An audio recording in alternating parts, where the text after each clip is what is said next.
નમસ્કાર દર્શક મિત્રો, હું શીતલ મહેતા ન્યૂઝ ઓફ કચ્છમાં આપનું સ્વાગત છે। જોઈએ આજના સમાચાર।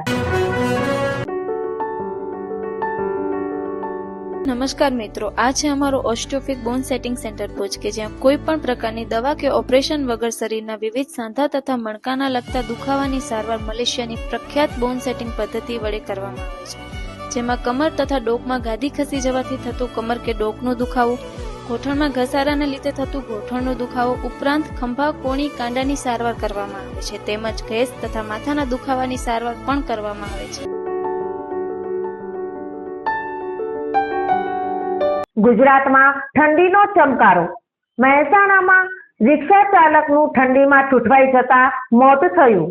મહેસાણામાં ઠંડીમાં ઠૂંઠવાઈ જતા રિક્ષા ચાલકનું મોત થયું છે। મળતી જાણકારી અનુસાર મહેસાણામાં અયોધ્યાનગર સોસાયટી નજીક રિક્ષામાંથી મૃતદેહ મળ્યો હતો। ઠંડીના કારણે રિક્ષા ચાલકનું મોત થયાનું અનુમાન છે।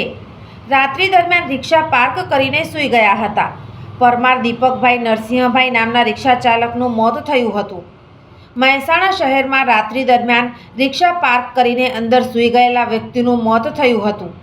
અયોધ્યાનગર સોસાયટી નજીક રિક્ષામાંથી એક વ્યક્તિનો મૃતદેહ મળ્યો હતો।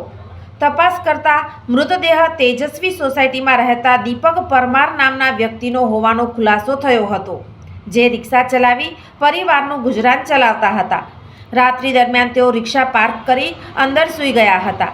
ઠંડીના કારણે દીપક પરમારનું મોત થયાનું અનુમાન છે। ગુજરાતમાં છેલ્લા કેટલાક દિવસથી શિયાળાની ઠંડીનો અહેસાસ થઈ રહ્યો છે। કચ્છના નલિયામાં તાપમાનનો પારો સતત ગગડતા હાડ થીજવતી ઠંડીનો અહેસાસ થઈ રહ્યો છે।